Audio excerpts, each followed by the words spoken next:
Social media पर आप सभी के साथ सरलता के साथ, विनय के साथ, विनम्रता के साथ, ये जो मूछ है ना, इसको ना खड़े करने की बजाय झुकाने के साथ सादर जय जिनेंद्र के साथ उत्तम मार्गदर्शक के दिन आपके पास सुबह सुबह सादर जय जिनेंद्र के साथ। कुछ खबरें ऐसी होती हैं जो दिल में बहुत तेजी चुभती हैं कि गोल टोपी वाले कुछ आगे इकट्ठे आ गए और हमारे मुनिराज को कह दिया इसको नंगे को कपड़े पहनाओ। और सोचो फिर हालत क्या होगी। सोचने वाली जब मुनिराज केवल एक व्यक्ति साथ में हो और वह 10-12 गुट बना के चारों तरफ घेर लें, तब ऐसा क्या होता है। उन्हीं के मुख से सुनते हैं आज हम मुनिषी विश्वसागर जी के मुख से, आचार्य श्री गणाचार्य विराग सागर जी शिष्य, जिनका इस समय चतुर्मास चल रहा है समीर शिखर जी में। जैसे चैनल महालक्ष्मी टीम उनके बाद दर्शन करने पहुंचे तो उन्होंने स्पष्ट बात यह कर दी कि आज समाज में जगह जगह ऐसा होता है। जब चल तीर्थ इस तरह होता है तो उनकी सुरक्षा के लिए कौन खड़ा होता है, सवाल समाज के लिए चिंता बड़ा खड़ा होता है। सुनिए जरा, उन्होंने जो कहा कि तब क्या हुआ जब गोल टोपी वालों ने घेर कर कह दिया कि इस नंगे को कपड़े पहनाओ। सुनिए जरा। जिला में पड़ता है एक सकरौली गांव। सकरौली, अच्छा। सकरौली गांव, सकरौली गांव में जो नेमिनाथ भगवान है, नेमिनाथ भगवान है, तो उनका इतना अच्छे है। और जब भी हम निकलते हैं या कहीं बिहार करते हैं, कुछ भी करते हैं, तो सबसे पहले नेमिनाथ भगवान, कोई किस्त तो माने जाता है, तो हम उनको मानते रहे। कितना अच्छा हुआ कि एक जगह क्या हुआ, हाँ, मुसलमान अहमदाबाद की बात, मुसलमान वहाँ चाय पी रहे थे अहमदाबाद में, ठीक है, और हम बिहार करते जा रहे थे। तो उस समय था कि गाड़ी हमारी पीछे खड़ी हो गई और जो एक लड़का हमारे साथ में, हमें तुम चलो, ठीक है। जैसे उन्होंने कहा कि ये नंगा जा रहा है, उसको कपड़े पहना, उन्होंने कहा अच्छा, उन्होंने कपड़े पहना। जो हमारे साथ लड़का बोला कि महाराज जी ये क्या कर, हमें पूछो, इनकी बात मत सुनो, इनके पास ज्ञान नहीं है, अगर इनको ज्ञान होता तो ये नहीं कहते, ठीक है। तो उन्होंने कहा, मैंने कि चलो अब आगे चल रही है। हमने भगवान नेमिनाथ भगवान किसी तरीके से मेरी आज लाए, नेमिनाथ भगवान का सोचा। वो लोग 4-5 लोग थोड़े आगे भी बढ़े, आपके साथ अकेला एक व्यक्ति था और उस समय अकेले थे, हाँ, और 4-5 लोग वो पीछे थे सारे, वो 4-5 लोग आगे बढ़े। जैसे मैंने नेमिनाथ भगवान का नाम लिया, वो लोग पीछे को, इतनी कृपा मानते हैं नेमिनाथ भगवान की। नए नए मंदिर बनाने का बुरा मत मानिएगा। आज चैनल महालक्ष्मी को कहना पड़ रहा है कि हमें बहुत बड़ा एक शौक है। आज दिन उत्तम मार्दव का है, कभी अभिमान में, कभी नाक की पूंछ में, कभी अपने मान में हम यह करते हैं। गलती तब पता चलती है कि जब वह मंदिर बन गया, उसमें अभिषेक करने वाला कोई नहीं रह गया। ये देख रहे हैं आप, ये मुरैना जिले की बात कर रहे हैं, टिकटोली के बाद परसोटा के मंदिर। 15 साल से यह मंदिर में अभिषेक करने वाला एक व्यक्ति नहीं है। प्राचीन मंदिर है। जो आज मंदिर बना रहे हैं वह भी एक दिन जब प्राचीन की श्रृंखला में आएंगे तो बस यही हालत हो जाएगी। अफसोस होता है जो यहाँ पे बता जाता है, कह रहे जब जैन ही कोई नहीं है तो अभिषेक की बात कहाँ से आएगी। सीधा हम उसी के मुख से, उन्हीं से बताते हैं जिन्होंने हमें रिपोर्ट भेजी है, और वहीं का व्यक्ति जो बता रहा है कि आज इसकी हालत क्या हो रही है। कब यह जिनालय गिर जाए पता नहीं चले, और भगवान अंदर है, पर्यूषण चल रहा है, अभिषेक करने वाला कोई नहीं दिख रहा है। सुनिए ये रिपोर्ट और देखिए जरा। ये हम लोग परसोटा दिगंबर जैन मंदिर में आए हुए हैं। करीब 15 साल से भगवान का अभिषेक प्रक्षालन हुआ, जबकि श्री जी भोरे में है, नीचे गर्भगृह में। न दादा ने बताया कि 15 साल से यहाँ कोई नहीं आता। बोली दादा एक बार फिर से दोबारा से कि जो आपने बोला भी, यहाँ तो कितने साल से पूजन नहीं होती।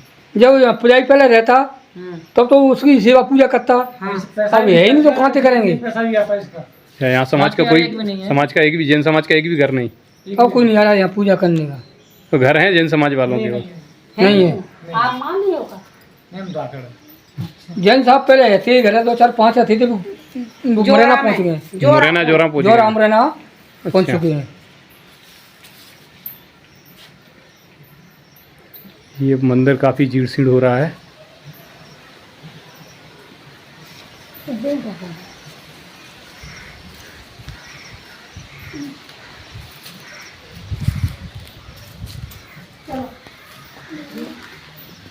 कोई रहता तो सफाई नहीं करते।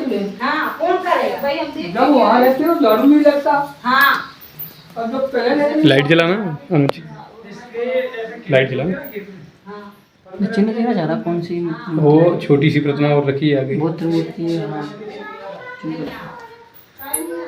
संराधना है। शांतिनाथ, कुंतनाथ, अरनाथ भगवान, 3 भगवान की प्रतिमा है। देखो छोटी सी पीतल की, वो उसी में है शायद, जमीन में वो उसमें गड़ गई, समझ लो मिट्टी के, इसमें सफाई नहीं हुई तो ये भी खंडित हो गई है प्रतिमा।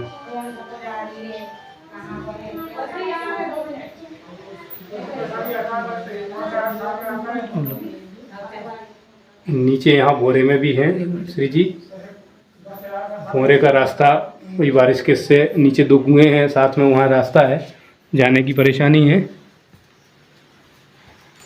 ये पुरानी बेलियाँ हैं। हाँ, ऐसे तो गिरी गांव में नहीं, अपने उते गांव, हमारे गांव में देखो तो ये भोरे में जाने का रास्ता है, यहाँ से तो बंद है पूरा। साल में 3 बार आने वाले पर्व का दूसरा दिन है आज। ओम ह्रीं क्लीं श्रीं उत्तम मार्दव धर्मंगाय नमः। इसकी जाप आज करनी चाहिए। ओम ह्रीं क्लीं श्री उत्तम मार्दव धर्मंगाय नमः। एक बार और सुन लीजिए। ओम ह्रीं क्लीं श्री उत्तम मार्दव धर्मंगाय नमः। मर्दन करने के लिए आज शिखर जी में जो नाक भाई की लड़ाई हो रही है दोनों भाइयों में, वह सिर्फ अभिमान और नाक और मूंछ की हो रही है, और उस चक्कर में करोड़ों रुपए समाज का पानी की तरह बह रहा है, किसी को परवाह नहीं हो रही है। ये जब नाक जब बीच में आ जाती है ना, तो बने बनाए काम को बिगाड़ देती है, परिवारों में दीवार खड़ी कर देती है, समाज को लड़ा देती है, एक दूसरे के भाई भाई भी दुश्मन की तरह खड़ा हो जाता है। यह है मार्दव धर्म का उल्टा होना। जब घमंड अभिमान नाक आती है, यही होता है। और इसका मर्दन कैसे करें, सरलता से कैसे करें, आज हम आपको 3 आचार्यों से उनके मुख से अलग अलग रूप में इसका मंथन विचार सुनाएंगे। आचार्य श्री विशुद्ध सागर जी, आचार्य श्री विमर्श सागर जी और आचार्य श्री सौभाग्य सागर जी। 1-1 मिनट के अंदर आप ये सुनेंगे, कुछ आत्मसात करेंगे। ये सिर्फ इसलिए आपको सुनाते हैं कि कहीं ना कहीं जो हम प्रवचन सुन नहीं पाते हैं, कहीं कहीं दूर बैठे होते हैं, जब दर्शन नहीं कर पाते हैं, तो हम मान का मर्दन कैसे कर पाते हैं, इन्हीं के मुख से सुन पाते। द्वितीय धर्म है उत्तम मार्दव। मार्दव मान रणम। जहाँ मान का अभाव है वह मार्दव धर्म है। अहंकार, घमंड, मद ये आत्मा के संपूर्ण गुणों का नाश कराने का कारण बनता है। अहंकारी का कोई प्रेमी नहीं होता। अहंकारी कोई का प्रीत जो है किसी का मित्र नहीं बन पाता है। अहंकारी पुरुष अपने अहंकार की पुष्टि के लिए जीता है, दुनिया से उसे कोई प्रयोजन नहीं रहता है। जो अशुभ निश्चय स्थानों में जीता है, ऐसा अज्ञानी अहंकारी जब विनाश का काल आता है तो व्यक्ति का अहंकार बढ़ने लगता है। जितना नाश हुआ है अहंकार ने किया है, इसलिए विनय विवेक के साथ जियो। दर्शन बने, ज्ञान बने, चारित्र बने, उपचार बने, इन विनयों के साथ, तप बने के साथ जीता है, वही जीव उत्तम मार्दव धर्म को प्राप्त होता है। इसलिए मन का नाश करो, अभिमान छोड़ो, भगवान बनो। तम मार्दव अपनाओ, यही धर्म है समझाओ। मान कसाय नहीं रखना, विनय प्रेम के गुण गाओ। ऐसा 10 लक्षण हो, ऐसा 10 लक्षण महापर्व कहाए रे। जीवन है पानी की बूंद, कब मिट जाए रे। जीवन है पानी की बूंद, कब मिट जाए रे। होनी अनहोनी हो, होनी अनहोनी कब क्या घट जाए रे। जीवन है पानी की बूंद, कब मिट जाए रे। जय दुजनागम पंथो, अनादि यानी धन, जिनागम पंथ जयवंत हो। दिगंबर श्वेतांबर दोनों जैन धर्म को मानते हैं, भाई भाई हैं। श्री शम्मेश्वर दोनों की आस्था का केंद्र है। अदालत का रास्ता मान कषाय का प्रतीक है। आस्था और धन का अव्यय है। संतों का सानिध्य मार्दव धर्म का आशीर्वाद है। दोनों परंपराओं के संतों के सानिध्य में श्री सम्यक सागर तीर्थ की वंदना का रास्ता सुनिश्चित करें। पर्युषण पर्व सार्थक होंगे, दशलक्षण पर्व सार्थक होंगे। उत्तम मार्दव धर्म अपनाएं, रिश्तों को बेहतर और जीवन को सुंदर बनाएं। उत्तम मार्दव। मार्दव मार दो, किसको मार दो? जैन धर्म में तो प्राणी मात्र की रक्षा की बात आती है। फिर मैं आपसे कह रहा हूं मार दो, निश्चित रूप से मार दो, लेकिन किसको मार दो? अपनी मान को, अपने अहंकार को। वह मान, वह अहंकार जो आपको आगे बढ़ने में बाधक है, जो आपके जीवन के विकास में साधक नहीं है, जो आपके जीवन को तकलीफमय कर रहा है, उस मान को बिल्कुल मार दो, जड़ से उखाड़ दो, समूल नष्ट कर दो। क्योंकि मानी व्यक्ति, अहंकारी व्यक्ति फल तो सकता है लेकिन कभी फूल नहीं सकता। अहंकारी व्यक्ति कभी सम्मान का पात्र नहीं होता। अहंकारी व्यक्ति कभी लोगों से प्रतिष्ठा का पात्र नहीं होता। अहंकारी व्यक्ति को कभी कोई मूल्य नहीं होता। अहंकारी व्यक्ति का कभी कोई महत्व नहीं होता। इसलिए अपने जीवन में से अहंकार का नाश करो। जिसने अहंकार को छोड़ दिया वही मार्दव धर्म का अधिकारी है। तो आप संकल्पित होवें कि उत्तम मार्दव धर्म हमारा मनाना कब सफल होगा? जब हम मान का मर्दन कर देंगे, मान को समाप्त कर देंगे, जब जाकर हमारे जीवन का कल्याण होगा। और इतिहास गवाही देता है कि जिन्होंने मान किया है आज उनका नाम नहीं रह गया। मान को जब उल्टा करते ना तो नाम होता है। नाम उन्हीं का हुआ जिन्होंने मान को समाप्त किया, और जो मान सहित मर गए उनका नाम लेने वाला भी कोई नहीं है। आचार्य श्री वर्धमान साकी द्वारा पाठशाला में परसों 3 दीक्षाएं दी गई। 7 प्रतिमाधारी ब्रह्मचारी भैया जी को मुनि दीक्षा, 7 प्रतिमाधारी दीदी को आरिका दीक्षा, और 7 में एक शुल्लक दीक्षा दी गई। पाठशाला में आचार्य श्री वर्धमान साई द्वारा। यह चित्र आप पुराने देख रहे हैं, पर दीक्षा जो परसों दी गई। दिल्ली मुंबई एक्सप्रेसवे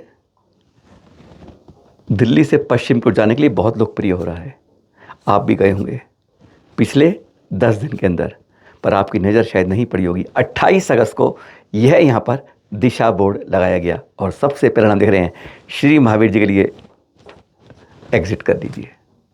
जब हाईवे पर कुछ इस तरह के तीर्थों के नाम मिलते हैं ना, तो लगता है कहीं ना कहीं एकदम मन बदलता है, और उस तीर्थ को अपने हम मस्तक के अंदर, सर के अंदर ध्यान में पहुंचा देते हैं। कहते हैं वहीं से हम उसके दर्शन कर लेते हैं। ये देख रहे हैं आप दिल्ली एक्सप्रेस मुंबई हाईवे जो है, उस पर श्री महावीर जी का अब ये दिशा 28 अगस्त को लग गया है। फिर मिलेंगे आपके साथ। बस पर्युषण पर्व में सरलता रखिए, विनय रखिए। ये जो घमंड क्रोध के हैं ना, ये इन्हें सबको बाहर निकाल के कूड़े कचरे में फेंक दीजिए। देखिए अंदर। हाँ, आज एक और बात बताते हैं आपको। ये जब हम मार्दन अभिमान कम करते हैं ना, तो ध्यान रखिए आप दूसरों के प्रति प्रेम जीतते हैं। दूसरा, हार्ट बीट आपकी शांत रहती है कहीं, क्योंकि जब आपका घमंड बार बार करता है, दूसरा के अंदर तिरस्कार की भावना रहती है। अपने को स्वस्थ रखना है, मेंटली फिट रखना है, तो हमें मान को तिलांजलि देनी होगी, उसका मर्दन करना होगा, उसको मारना होगा। सादर जय जिनेंद्र।